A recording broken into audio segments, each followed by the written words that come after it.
the CFO leading. And we will have a fourth panelist and the moderator, Mr. Chung Seck, partner of Baker McKenzie Vietnam. Our panelists are Mr. Tim Evans, Mr. Sharath Martin by Zoom, Mr. Andy Lian, intergovernmental blockchain expert by Zoom, and Mr. Hiroaki Endo, senior research fellow from Japan Association for CFO by Zoom. And now please welcome to the stage Mr. Tim and Mr. Chung Seck.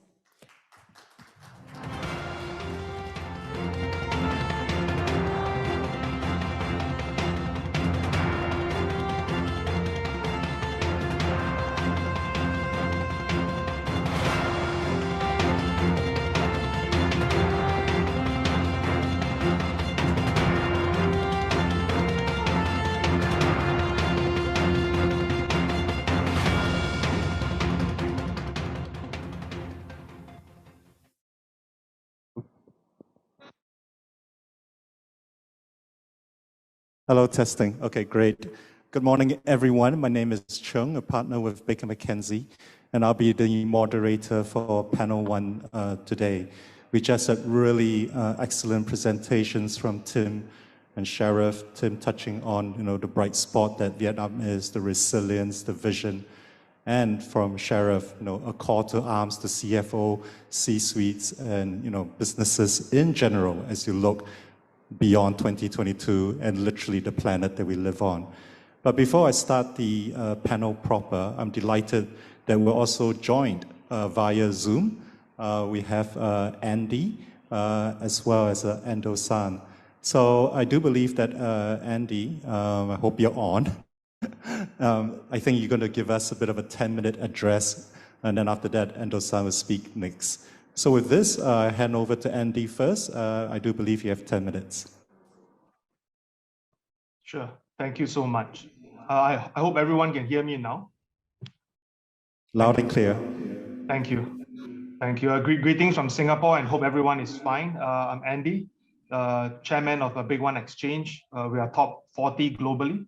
So today my topic is a bit maybe not so CFO-like for now. I'm talking about something regarding cryptocurrency and DeFi, which means decentralized finance. So give a very brief definition of decentralized finance. So it's an umbrella term for financial services on public blockchain. Right now it's on almost all kinds of blockchain, from Binance to Ethereum, all those that you can imagine. So with DeFi, you can do most of the things that banks support, like earn an interest, borrow land, buy insurance, trade derivatives, trade assets, and a lot more, But it is a lot faster and does not require a lot of paperwork, or a third party. So as with crypto, in general, DeFi is global, it's a peer-to-peer transaction manner, and does not directly, deal with any centralized system. So many would ask, what would DeFi do, in this current market? We have a lot of bankers here and so forth. My personal take is, it is set to change how the traditional finance is going to be like. First of all, DeFi has the potential to transform the traditional banking sector into a more decentralized model for serving clients. Just example, before the introduction of DeFi, yield farming, is a practice of staking and lending of a crypto asset in order to generate high return, was available in traditional finance to institutions wishing to lend money to individual and businesses. And JP Morgan, which was very adverse to cryptocurrency in the beginning, is currently bullish on the staking business, which generates 9 billion in annual revenue and could be worth more than 20 billion when Ethereum 2.0 launches next year, 2022, and could be looking at 40 billion, by 2025, according to the analysts.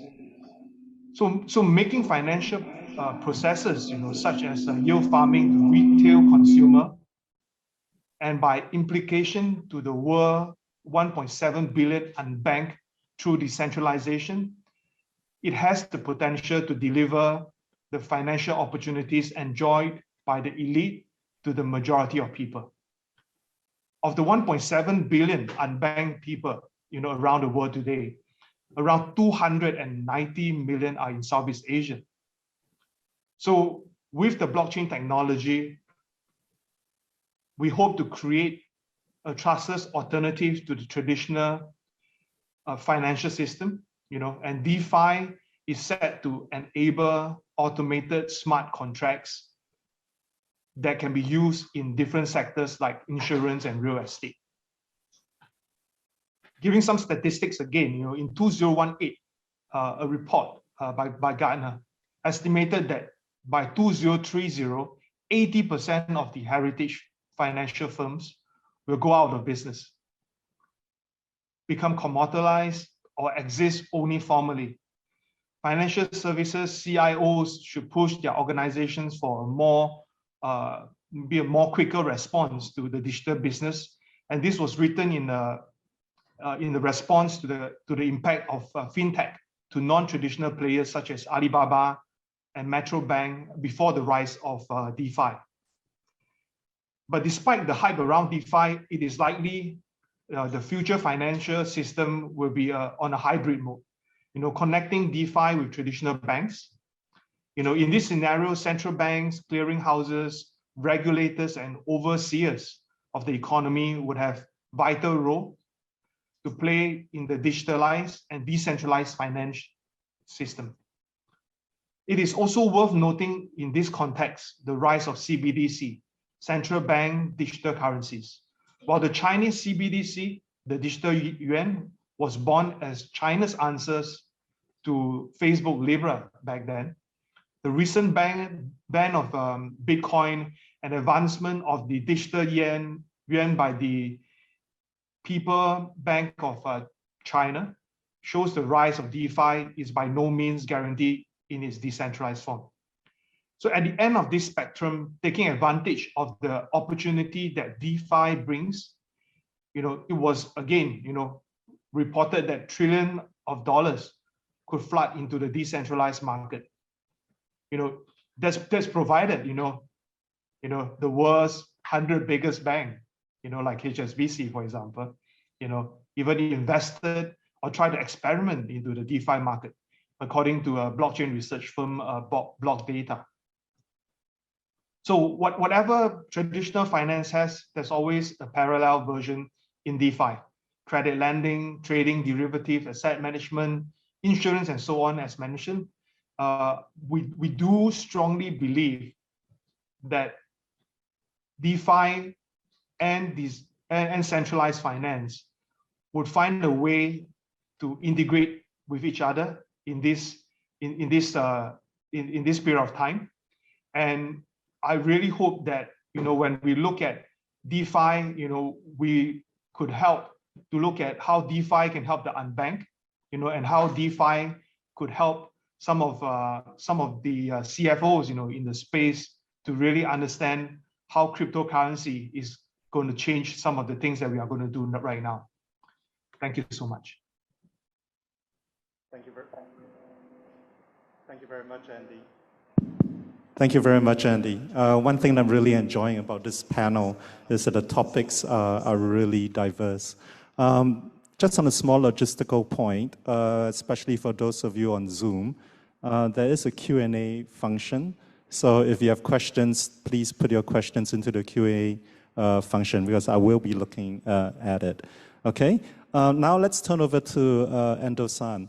He's going to talk about, the sort of, the Japanese perspective of investments into Vietnam. As some of you would have probably read, I think there was a very successful meeting between Vietnam's Prime Minister and Japan's Prime Minister recently. MOUs were signed or the indications of strong Japanese investments into Vietnam across a range of sectors. So with that, I'll hand over to Endo-san to give us his 10-minute introduction. Thanks. Thank you very much for a very kind introduction. Can you hear me well? Okay. Thank you. My name is Hiroaki Endo, representing Japan Association for CFOs. Before going into my presentation or discussion, I just wanted to share with you that we have a very strong and long relationship with Vietnam CFO. And then I'm very honored and delighted to be here to be speaking to all of you. And then it's a shame that a COVID situation put me in a seat in Tokyo talking to you via Zoom, but I was there in Ho Chi Minh City in 2019 and 17, which is very fond memory for me. And I'll be very happy to be back then there again to see you in person. So as it is introduced, we really had a very good discussion with between our prime ministers, which is very encouraging. And then I'm very excited about what we have in future. So I think you have read a lot already in the press, so I don't intend to repeat those, but just wanted to share what Japanese people are thinking, since we are talking to a lot of CFOs and CEOs in Japan, and then what they have in mind. Not necessarily having answers to you all, but just wanted to share what's keeping Japanese CFO up at night. This is not too different from what everyone else have in mind, but just wanted to share. The first is a new growth strategy and the role of CFO. That's what they are wondering as of now. So MITI, which is Japanese Ministry of Economy, Trade, Industries, but their initiative is to inviting to making a Tokyo renewed financial center or revitalize Japanese economy by bringing in money and the investment into Japan. But at the same time, they are encouraging the investment to outside world, including Vietnam. So just as our Prime Minister, Mr. Kishida, mentioned as well, we're very, very excited about increasing investment into Vietnam economy. And then already seen in the press, we have actually seen a very strong growth of investment into Vietnam. I can explain why these are happening. First, from the bottom of COVID crisis, the economy started coming back. And also from in the process of recovery, the supply chain was very much disrupted.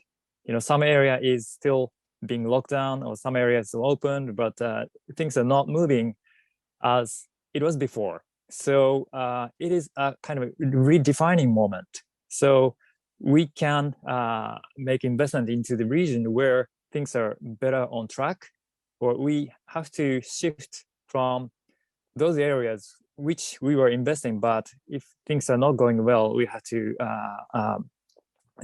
move to the better places. So that's redefining the investment destination. So that is a part of the answer why investment from Japan to Vietnam is growing, because you're in a better footing. And the second is another growth agenda for Japanese CFOs called venture CFOs. Even in Japan, which is old economy, but a lot of venture economy is growing. Venture companies are trying to come up with new business. So they come up with good technology or good service ideas, but as they try to grow, there are a lot of missing pieces, which includes CFO function. So if Steve Jobs or someone start business from their garage, they can just create something and bring to the market, but they tend to leave CFO function behind. They will think about fundraising afterwards, but it is very important function. So even in Japan, there are a lot of demand for good CFO for venture companies. which may be something you might want to look at even in a Vietnam context. And the next agenda is DX, or anything digital. So COVID forced everyone to work from home, or because of the lockdown. So everyone rushed to introduce a lot of remote work style, and then a lot of things moved from paper-based processing to cloud-based, such as accounting, invoicing, and expensing, and even introducing AIs, which is very easy to talk about, but for many corporations who has not been operating right like that, it is very difficult. So many Japanese corporations are still struggling to implement those, and then it can be actually easier for new startup companies because they don't have a legacy system. So these are the things they're still working hard. And right now, the hybrid work style is next agenda. Since the same as everywhere, Japan seeing relatively better handle on COVID infection cases. So now people are moving back to the office, and then still some work can be done from home. So people are wondering, is it like everyone has to go back to the office? Or many people understood the beauty of not having to commute to the office. So corporations are introducing hybrid work style, but still trying to figure out what is the best work practice. I don't know the situation in Vietnam, but these are certainly something you might want to discuss in your country. And the next is a big topic, which was already mentioned earlier, but ESG or SDGs, which is very important. But again, many Japanese companies are well behind, but recognizing this is a very important topic, and then working hard to find answer, which we don't have answer yet.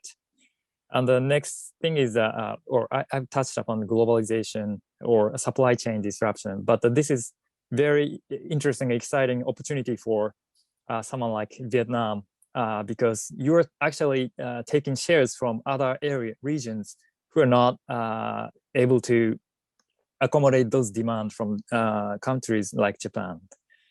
And the blockchain, which is always being misunderstood as the same thing as Bitcoin, digital currency, which is of course important part of the blockchain effect. But at the same time, this is also can be also used in trade finance, and then a lot of value chain. So this is still very much under investigation, but that's something the Japanese CFO are keeping very close eyes on. And lastly, the macroeconomy. Not lastly, but a macroeconomy, interest rate and inflation, which was also touched upon. And then from Japanese perspective, it is very challenging to see the inflation. Yeah, we actually started seeing, input prices are in fact impacting output prices, which is consumers' prices rising gradually. But given that the Japanese demographic situation, which is very old and getting older, we really don't see a heated inflation, which is probably because wages, which is not really rising. The background reason is tied to the next item, which is work style for everyone. So many people just retired around 55 or 60 years old before, but Japan is now looking at 100 years old of lifespan. So what do you do if you retire at the 55 or 60? So people are expected to work longer. So these are giving pressure to the labor market, which is in the wage down. So these are kind of keeping read on inflation. That's one way of thinking. But in our view, current inflation could be short-lived or transitionary, and then longer-term interest rate might come down. So we will see over the next coming years. So these are the my prepared remarks, but we are happy to have any free discussion from now. Thank you very much. Thank you very much, Endo-san. Okay, so now we turn to the panel at large. Actually, I wanted to start from a global view and ask Sharath to talk more and elaborate a bit more on his comments around, the 1.5 degree Celsius. But having said that, I'm also deferential to what I see on the Q&A box. And it seems that in terms of priority and sequence of questions, I think folks are following Maslow's hierarchy of needs. So I'm going to ask that question that I do believe has been directed to Tim from Win Chung Hugh, which actually was one of the questions that I had in my mind as well. So he said, "Dear Tim, thanks for your sharing. Regarding food price increasing, is there any indicator that will drop down?" And maybe just to add on a bit of my own sort of sense around that, I think we all know that global inflation is really climbing. Last I checked, I thought that Vietnam was sort of holding steady. So just wondering whether there's a story around that from Vietnam versus global. And of course to Hugh's question. Tim? Okay, thank you, Chung, and thank you for the question. So if I just start on the one on food prices, I just do caveat it, I'm not an economist, but the view that we have is that input prices are going up, commodity prices are going up, and transport prices are going up. And so all of those feed through into what's happening on food prices.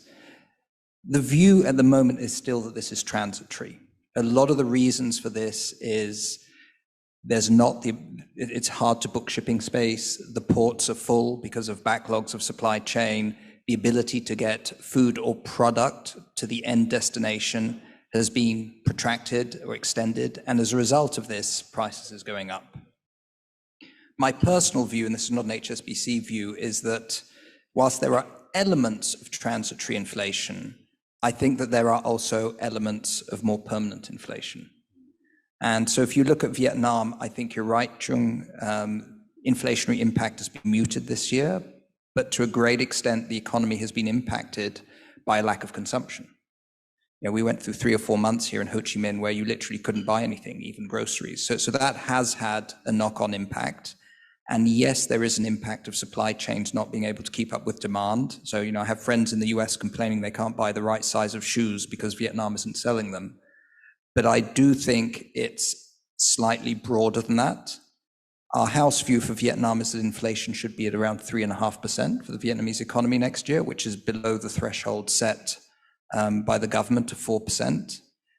But if we see it get beyond 4%, and food prices will be an important aspect to that, then we could see a situation where we will see rate increases in Vietnam as well as in the US. So in summary, my view is transitory is probably 60 to 70% of the problem.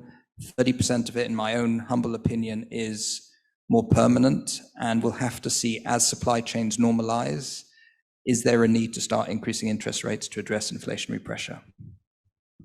Thank you very much, Tim. And certainly, I think we all hope that supply chain pricing will normalize. I know it's been really rough for those that are moving their goods across borders. So at this point, I will ask Sharath to speak next. But just a quick one to Andy first, just to tee you up. I think that's a broad question to you. Can you explain cryptocurrency? But before you do that, and I'd love to hear the answer too. But before you do that, so I'm going to turn it over to Sharath. So I do know that you would like to elaborate on your incredibly meaningful remarks, on COP26, 1.5 degrees, etc. No net zero by 2030 or up to 2050. But before you get into that, maybe as a bit of a big picture point, and then it speaks to your slides as well. I think we all recognize that there are issues, there are certainly concerns, But from individuals, maybe to the SMEs, what can we really do? Can we make a difference? I suppose the MNCs, well-resourced that they are, certainly put time and energy into it. But this is global. We need everyone in the ecosystem to be aware, savvy, and taking action. So if you could just address some of those. Thanks. Thanks, Chung. I mean, just from the list of questions, I might need 2 hours to answer all of that. But let me try and tick off a few of those things, right? I think firstly, you've asked a whole range of things which covers issues such as climate justice and the whole transition. But I just want to sort of follow through on the earlier question to Tim, which is about price increases. And it was about food, but let me just take that conversation broader. And I would say this, I think as CFOs, I think it's very nice that we all want to have a return to a positive narrative. That's really important for our psychological health. But I have to ask the CFOs that you need to start looking at plans where that narrative continues to be at risk. Just today we were talking about this whole COVID thing and we're getting back to normalcy. And today I read on BBC that there's a new variant which is far more deadly than the Delta variant called B.1.1.529. So when is this going to stop? I don't know. But if we keep thinking that way, then I think we're not going to prepare ourselves and the supply chain. So let me address some of those things that you talked about, Chung. And again, it's a very, very broad thing that you've asked. I'll try. Look, the reality is, firstly, and I want to make this message clear to the CFOs, understand what this 1.5 degrees is. It's not really just about, the world's going to get warmer by 1.5 degrees. Hey, it's already warm. Hey, within a day, we're already going more than 1.5 degrees already. So what's the big deal? It isn't about that. It is about the fact that if you look at the last 8,000 years of the world, we have stayed in the narrow band of 0.5 degrees, up or down. So our ecosystems have never been tested on a range outside of 1. And at 1.1, where we are today, we're already seeing all kinds of weird signs, right? And again, unfortunately, the media tends to associate climate change with extreme weather events. And I don't want to say this in any way which disrespects the people and the lives affected by extreme weather events. But I want CFOs to understand that your supply chain could get affected significantly as we start itching above 1.1 and until 1.5. There's a second thing which I hope CFOs will understand better than most, which is there is this notion of a remaining carbon budget. So we have released carbon emissions since the 1700s. The world can only take so much. And the scientists, the climate scientists have calculated that we have roughly, it's a rough science here, roughly about 400 gigatons left before we are not going to be able to contain a 1.5 world. Some of these effects, as you all know, is not reversible. For example, when you emit so much of carbon, it takes about 100, 150, 200 years before you can bring it down. It just doesn't go just because you all have seen in COVID that once, human activity stops, the rivers become cleaner, the trees become greener. It's not as simple as that. So I guess what I need to try and mention here, and then I'll move on to climate justice, is understand that your supply chain, you need to start talking to your suppliers. You need to see whether you need to speak to your suppliers and find out how are they already impacted today? How will they be impacted if things get worse? Then you need to start bringing that back into your strategy. Do the same thing with your customers, because this comes to your second point. What can I do? I'm so small, I'm an SME, I really don't have a lot on the plate. So a few things I need to mention. One, there is a notion of climate justice, which I'm totally for. Vietnam's Prime Minister in his speech at COP26 made this very clear. And again, I'm 100% behind this. which is the countries which have produced most of these emissions since the 1700s. They have to do more, and they have not. So when it's time for the developing world, that they need to start, progress, not for progress sake, but because their people are living in conditions which, frankly speaking, need to be improved. Some of them don't have electricity. Some of them do not have 3 square meals a day. Do not even talk about consuming power, right? These are the basic necessities. So there is an issue that leaders in these parts of the world need to be accountable to their people. And then for someone to say, well, press the brakes because this is going to cause carbon emissions, that isn't exactly fair. So in 1992, which is well before Paris Agreement in 2015, there was a notion of a common but differentiated responsibility. That has all been removed. And now in Paris Agreement, you're talking about everyone racing to 2050. That doesn't work in my view, Chung. We need to have advanced countries support this. Now, how much are they willing to support today? 100 billion. Not enough, because if you look at what we did in the global financial crisis, never mind, let's not even go there. Just look at the COVID crisis. The 4 major central banks pumped $9 trillion. Now, if you want to save that kind of situation, you now have to save the one ecosystem that supports economic wealth generation. What is that one ecosystem? That's the entire planet. And understand that there are at least 9 systems which interconnect. And once you affect one, it can break the other. So CFOs, I'm sorry, but you need to start understanding climate science today. There is no shortcut.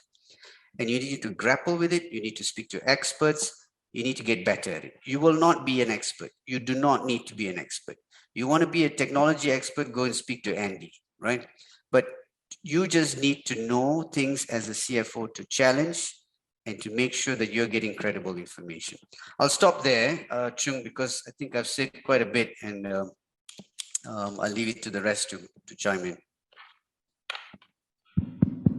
No, thank you. It is a big topic, but I think really one of the key points that you're raising is that, we need to get off the back foot and put a lot of weight into our front foot, get front-footed. I think some ski instructors told me the same thing before. So I'm going to turn to Andy next. But before I do that, can I also tee up Endo-san? I do believe you have a question for you in the Q&A box. And in fact, actually, it ties in with what I was thinking as well about asking you, which is the whole work from home experience. So yes. With that, I do turn to Andy, although if you just let me make one more remark. I think it's quite interesting when we talk about nature, resource, and mining. I know it can be another 2-hour debate when we talk about the benefits of crypto and the energy and resources that goes to digital mining. I don't think we have that 2 hours right now. Okay, but with that, let me turn over to Andy. And I think the question that we see ties in quite a lot with what many of us read. I mean, you read about blockchain, tokenization, NFTs. Okay, so right now, maybe it shows my age. It seems to be the domain of the the tech gods. Who are the current masters of the universe. But what does it mean, from that to being adopted, being applied, being used by day-to-day folks? As you yourself have pointed out, what you're trying to serve maybe is the underbanked, is the underserved. So maybe a bit some comments from you on crypto, and a bit of a question from me. What would that journey look like? I think the journey has just begun. So everything is fairly new right now. There are people who still think that Bitcoin is a scam. Sometimes when you talk to people, but I think the time will tell whether whether it's going to stay or not, right? But when you talk about there are a few topics that I always like to bring up. So first thing is tokenization. I think tokenization at large is not meant for any and every company. All right. we have friends who say that, hey, if IPO is very expensive, why not we do a STO, a security token? But to be honest, it is also expensive, and if you can't do well in the IPO stage, I don't think you are going to do well in the crypto space as well. You don't have 2050 to plan ahead. You probably have a window of 3 to 6 months and get things going. And if you can't get things going, out of the door straight away. So I think the environment is very harsh. It's not like most people think that, oh, it's very rosy, it's easy money. People can start a company very fast. Those are all not true, 100% not true. And then again, if you look at Vietnam, as a whole, Vietnam has a very strong user base for cryptocurrency. We have seen a lot of good games coming up from Vietnam, like Axie Infinity. It has close to 2 million active users, on a daily basis. But are these numbers good? I think they are not good enough. They will continue to grow. But we have to look at the cryptonomics behind this. During this period of time where COVID-19 has almost stopped most of the key activities, how are the people in general and those people who are willing to change going to earn some money? People in the gaming space, in the crypto gaming space, for example, on Axie, they play the game and they earn a decent living from it during this period of time. Of course, there are many other things. Is this going to be a life changer? I'm not sure. But at least during this period of time, they are able to survive. They have enough dollar and cents to keep them going, while staying at home, right? So this is a change cycle of economy, right? It is not something very new, to be honest. I think right in the past, when the internet era just started, there are a lot of such opportunities as well. But cryptocurrency as a whole, has gained a lot in the last 2 years because of COVID, right? And then in my earlier topic about DeFi, people think that, hey, DeFi is crazy, man, right? You can borrow anything against anything. That is also not true. Let's look at very practical things. Yeah, I invested in a company who is doing DeFi business. So you just imagine you are a student, you need $2,000 in loan. You go to the bank, they say sorry. You go to your mom and dad, they say sorry. They go to the DeFi platform and borrow that $2,000. And the beauty about this is that you can actually offset your loan, by doing some social work online, social media work online, or by conducting some causes, or finding big communities to support some of his initiative. Vietnam has tons of people, right? So this is a real example. Vietnamese student got the loan and managed to pay more than half during this period of time. And it is a win-win situation for everybody. And I'm not trying to put up a very good word about crypto, but of course I'm always doing that. But to a very practical extent, it does help a lot, for the people that are not doing very well, and it also help some businesses, especially the SME, to pivot away from their comfort zone, to look at things that are more on a global level. Don't create apps just for your small community. Create apps that can actually reach out to more people, a more bonded community, for example, in the crypto space. That's another whole new range of topics that we can talk about. But long story short, I still think that cryptocurrency is here to stay. Cryptocurrency is here to help some people for now, and I hope more people will benefit from it. Thanks, Chung.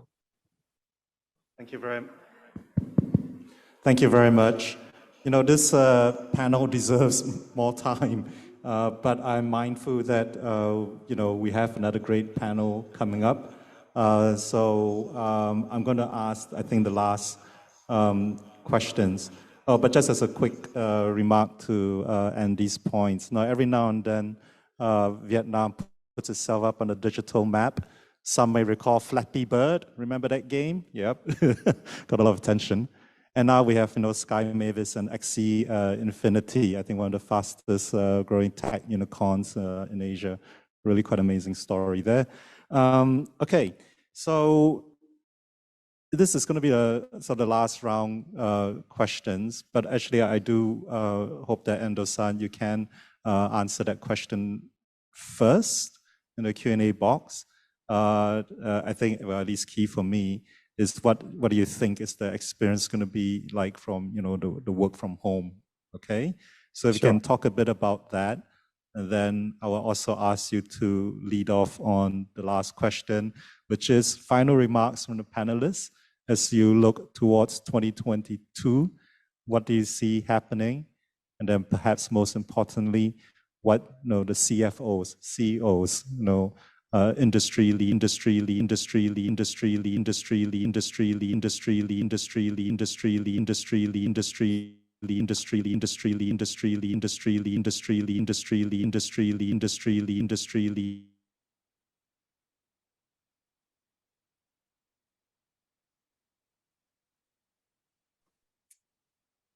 That's a very interesting mix. Yeah. Okay, so I think there may be some technical problem, but assuming that everyone else can hear me, I would take up the question if that's okay. So the question about hybrid work style and then implement DX. So it's very much interrelated. So, and then also some part is not necessarily related. So when people have to work from home, in a very minor example, people were using seals on the papers in the past when they do contracts, but when they are at home, they cannot have access to those documents. So they have to implement DX so that they can process contracts or anything just electronically. So that's how the hybrid work style kind of force implementation DX. Oh, by the way, can everyone hear me still? Okay, looks like so. So that's a part of the reason. But even before COVID situation forced people to move to hybrid work, I think these were coming anyway because it is just convenient and that's the way forward. So COVID just accelerated the changes to implement DX. And the other example is accounting. So even moving from paper-based processing to even digital server-based accounting, it's even better to move toward the cloud, because if you are using server-based accounting system, you have to upgrade server, you have to maintain server, you have to keep your server from cyber attacks. So a lot of things you have to worry about if you just try to do on your own. But if you move toward cloud, then the host of the cloud can take care of upgrade of the system or cyber securities. So a lot of headaches can be moved away from the just users. You can just pay as you go. So cloud-based accounting is just again accelerated because of the implementation of DX and also because of the COVID situation. But this was just was beginning even before COVID started. So I think that these are combination of linkage or a push from hybrid work environment caused by COVID, but also digital technological innovation was happening even from before to make it happen. So this is how it happens. Also, the office leasing section definitely being impacted by this hybrid work style. We see some Japanese corporations moved their headquarters from urban place to suburban places because it is cheaper in terms of space costs. And also for some companies, being in the suburb is actually helpful for those workers if those workers are prefer to stay in the suburb to raise kids and have better environment and then bigger spaces. So that is happening. So office rent in the central city might have come down a little bit and then have moved to the suburb area. These are the impact. But the question is how long-lasting it can be. That the answer is still unknown. So we don't know if the office rent in the center of the city will continue to struggle, but that's a change we started seeing. So and then just as Mr. Chung mentioned, what do we see in going into 20? So before going there, I can better than naming the accounting firm right now from my mouth, which is Japanese related. So I'd rather not to do that, but I recommend you to contact Vietnam CFO Association who can help you to solve that. And also you can see names on the back of the panel. So so that's my answer to your question. And then what do we see going into 2020? I think that it's an accelerated recovery as we already started seeing. So the Japanese CFOs are wondering where to put money. And then from Japanese perspective, there can be a lot of places you can go, China, Vietnam, Korea. But fourth thing is cheap labor cost. And that was one key reason from before, but it is not just simple as that. With supply chain disrupted like this, we are more mindful of who to work with, which government is more stable, which countries are better equipped to contain those COVID situation. And lastly and foremost, the trust. We want to work with someone whom we can trust better. So trustworthiness is a keyword. So I'm very encouraged and excited by seeing the recent meeting between Prime Minister with Vietnam and Japan that we seems to have very good trust each other. So going into 2022, I'm very hopeful and excited for both economies. Thank you. Thank you very much. I'm very excited for both countries as well. Okay, so Sharath, last thoughts from you. Will digital save the world? Is it going to be a rush for cobalt mining? And apart from that, what do you see for 2022? I need to look beyond 2022, Chung, because you know, a year just passes so quickly. It's not long enough in my perspective.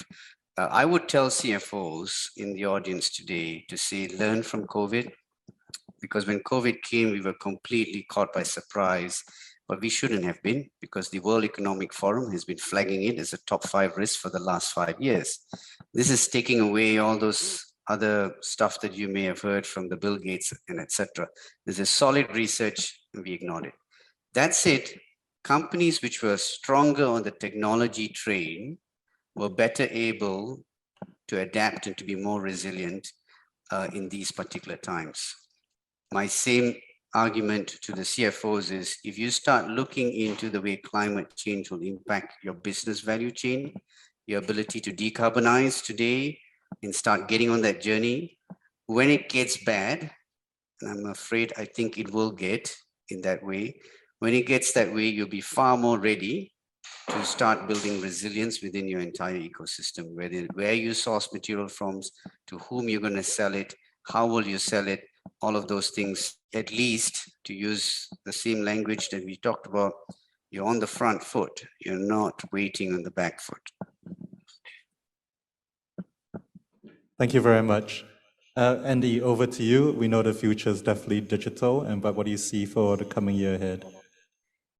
I think the coming year ahead will be another challenging year, to be honest.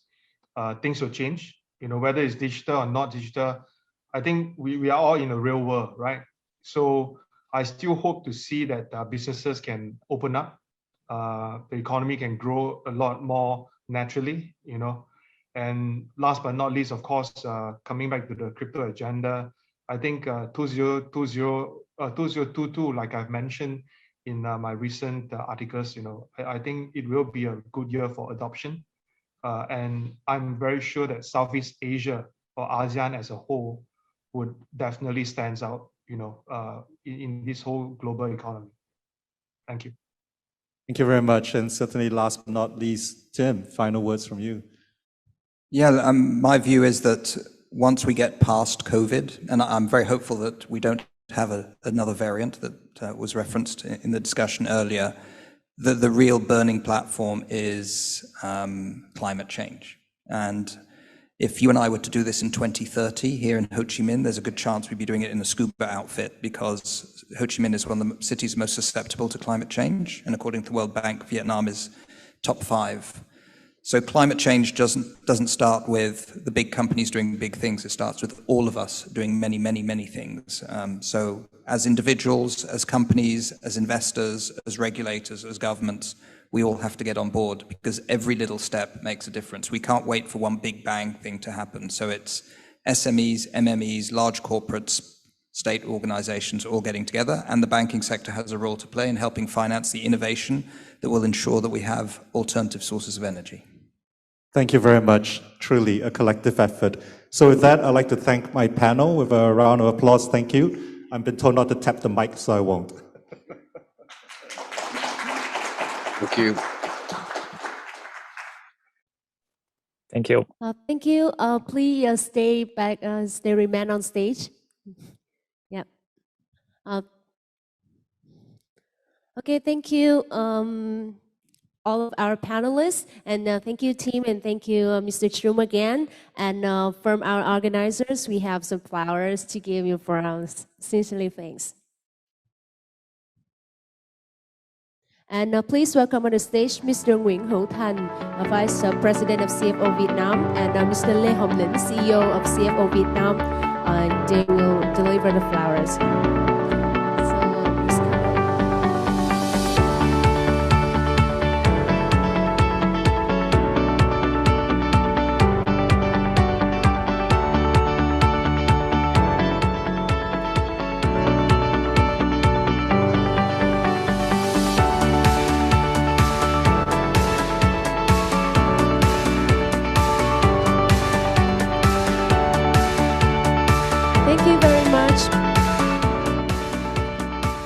Once again, thank you, Mr. Endo, Mr. Martin, and Mr. Andy.